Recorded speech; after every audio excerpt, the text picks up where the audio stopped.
They called it ugly and weak. Then it outlasted every engine General Motors ever built. In the 1940s, railroads wanted giant monsters of steam and steel.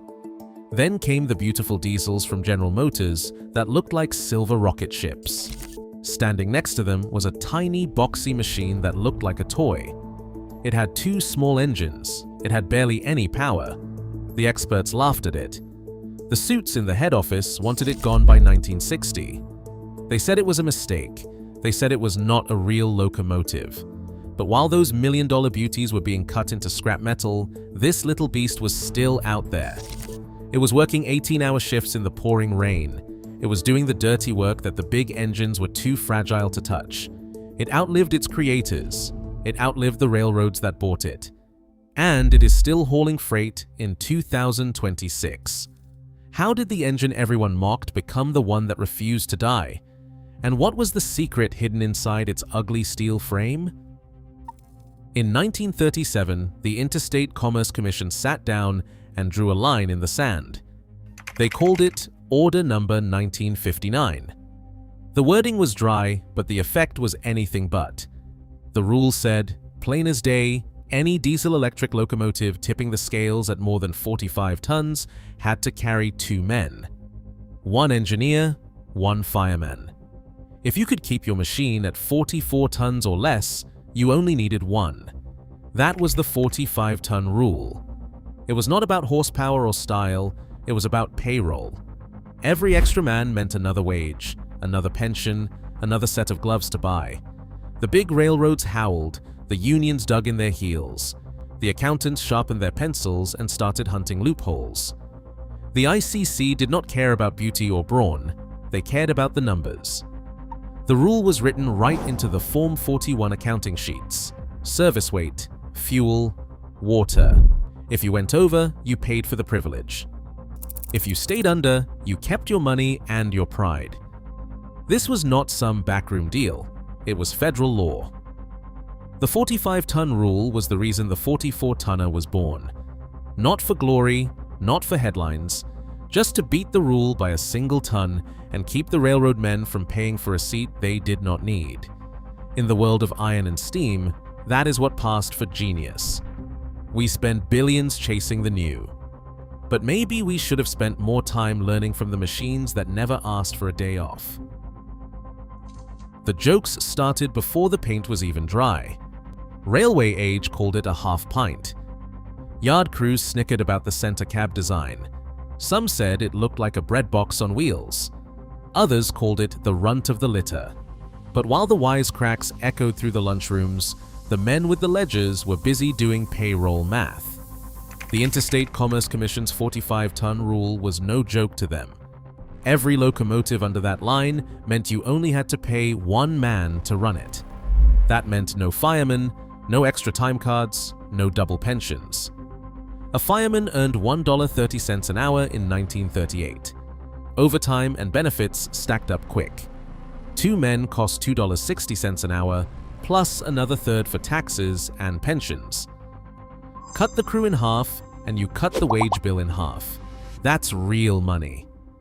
On a busy yard job, that could save a railroad $12,000 to $15,000 a year, every year. The 44-tonner might not have turned heads, but it turned the company books from red to black.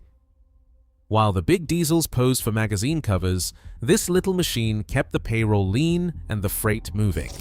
The accountants didn't care about looks. They cared about numbers. The 44-tonner didn't care about the jokes. It cared about the next shift. We spend billions chasing the new, but maybe we should have spent more time learning from the machines that never asked for a day off. Open the hood on a GE 44-tonner and you will not find a single hulking engine. You will find 2, each one a Caterpillar D17000 prime mover, set nose to nose under the center cab design. They do not look like much at first glance, but together they built a reputation for getting the job done when bigger machines were sidelined. Each engine puts out 170 horsepower at 1,800 RPM. They run their own generators, wired up so tight you could trace the circuits with your finger and never get lost. The wiring diagrams show it plain.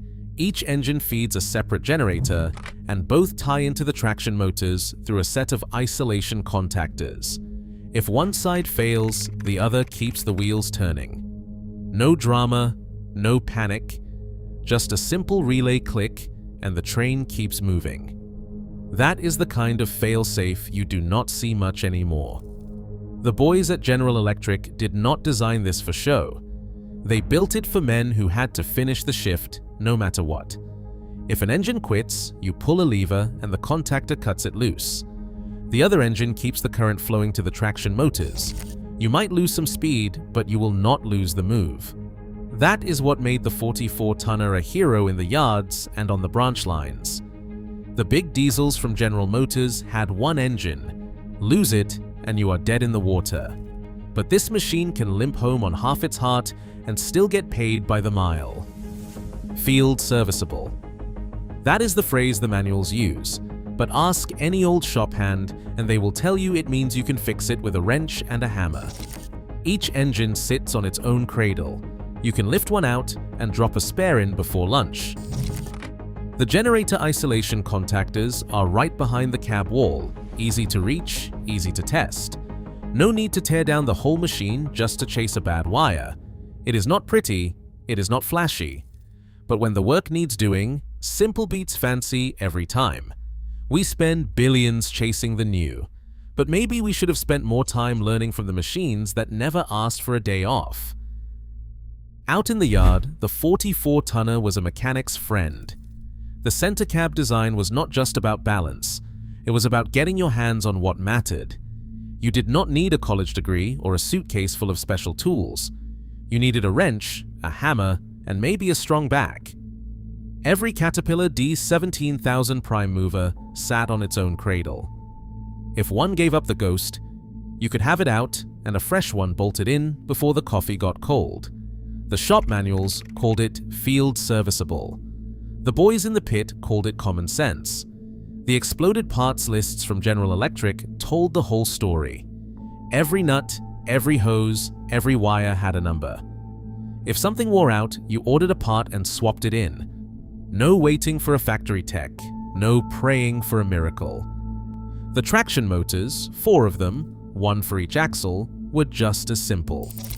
Each one was geared at 4.4 to 1. If a motor started to whine or run hot, you could pull it off the truck and get a spare turning in under 2 hours. Try that on a big General Motors diesel and you would be tearing half the locomotive apart before you even touch the motor. The numbers back it up. Mean time between failures? Over 2,800 hours for the D17000s. Most of the time, the backup engine just sat there waiting its turn. If something failed on one side, the other kept the train moving. No drama, no tow, just another day's work. Mechanics liked the 44-tonner because it respected their time. You could fix it in the field, in the rain, under a tarp, or in a dusty shop with nothing but a parts bin and some grit. That's why these machines outlasted the pretty ones. When the accountants and the Interstate Commerce Commission moved on, the 44-tonner was still there. We spent billions chasing the new, but maybe we should have spent more time learning from the machines that never asked for a day off. The sales floor was a different world. In the years after the war, General Motors ruled it like a king in a silver suit. Their brochures were thick with chrome and promise. The railway age ad spreads looked more like car magazines than railroad catalogs. Every page was slick with silver rocket engines, painted up like streamliners, noses sharp as razors. The words they used were just as shiny. Unmatched horsepower, streamlined beauty, the future on steel wheels. They sold speed, prestige, and the idea that a railroad could buy its way out of the past with a checkbook and a promise. Buyers lined up for the E units and F units. They wanted the look, they wanted the sound. The horsepower numbers climbed with every new model. 1,200, 1,500, 2,000. It was horsepower for the sake of headlines. The salesmen in their pressed suits talked about turbochargers and vertical integration. They pointed to the nose art and the stainless steel. Nobody on the sales floor cared much about the 45-ton rule or the fine print in the Interstate Commerce Commission's orders. They cared about what looked good rolling past the depot at 60 miles an hour. The advertising men didn't bother with the center cab design. It wasn't pretty, it wasn't fast, it didn't have a nose you could put on a magazine cover. The 44-tonner was lucky to get a mention in the back pages, listed somewhere between the industrial cranes and the parts catalog. The real money was in the glamour machines, the ones that promised to turn a railroad into a parade. But beauty fades, silver paint chips. And high horsepower doesn't mean much when the shop bill comes due. The 44-tonner never asked for applause. It was too busy working the yard, swapping cars, and saving its owners every penny the rulebooks allowed. We spend billions chasing the new, but maybe we should have spent more time learning from the machines that never asked for a day off. The scrapyards started filling up faster than the shops could keep up. By the early 1970s, the glamour machines, the E units and F units with their polished noses and big promises, were rolling in one last time. Not for a victory lap, but for the torch. The numbers on the shop invoices told the story. Overhaul costs for a GM E unit could hit $150,000 before you even turned a wheel. Turbochargers, custom bearings, specialty wiring, every part needed its own expert. Every job ran over budget. You would see a roadmaster standing in the shop, invoice in hand, shaking his head. The accountants had done their math, and the verdict was clear. The big diesels were too expensive to keep alive. Out in the yards, the cutters worked day and night. Torches bit through stainless steel.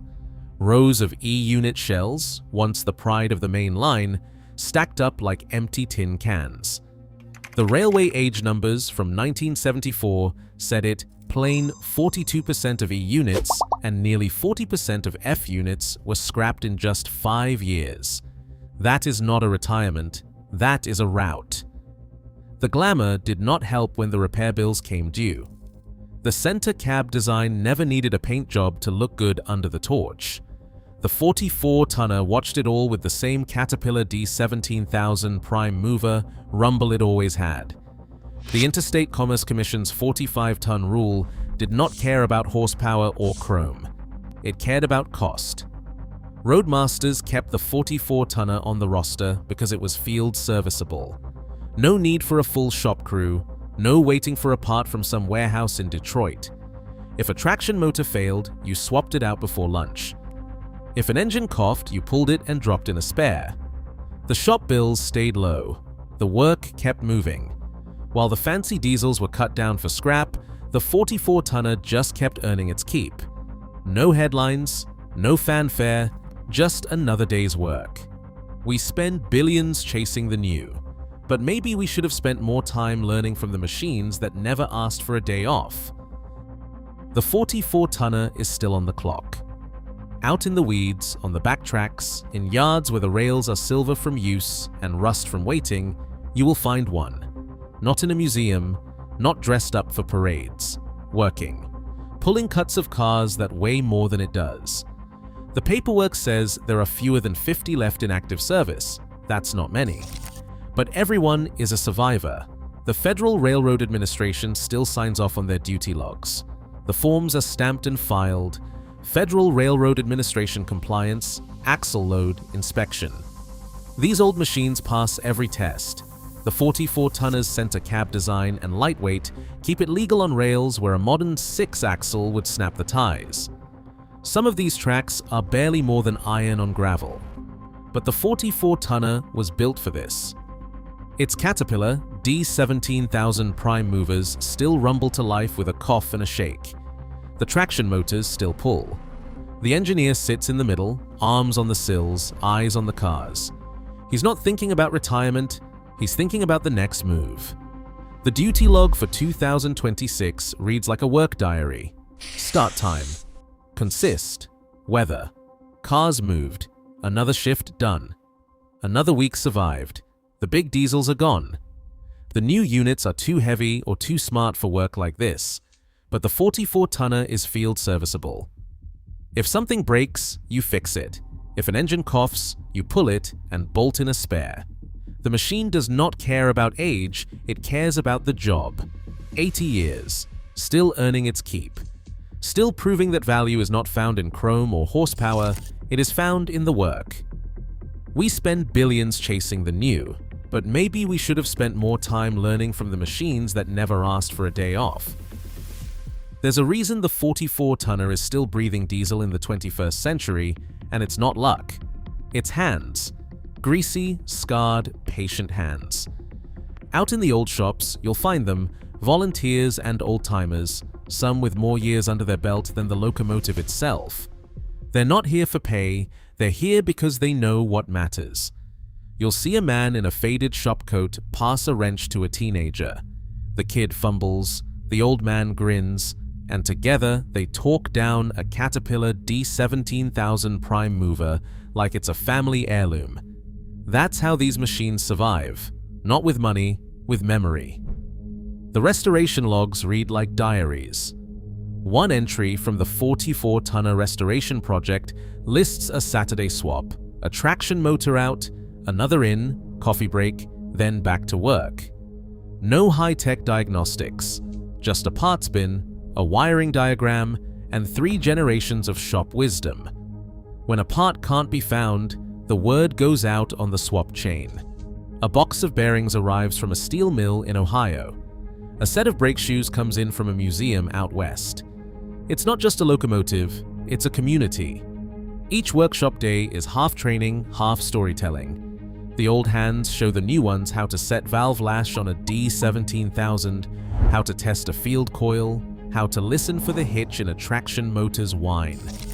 Every lesson is a vote for another year in service. This isn't nostalgia, it's stewardship. The Interstate Commerce Commission wrote the 45-ton rule to save jobs.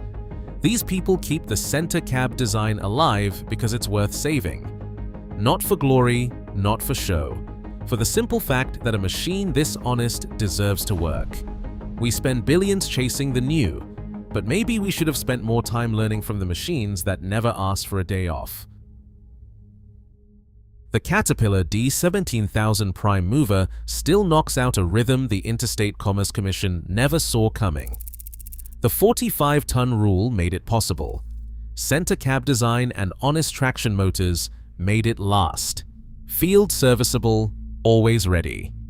We spend billions chasing the new, but maybe we should have spent more time learning from the machines that never asked for a day off. Let me know what you think down below.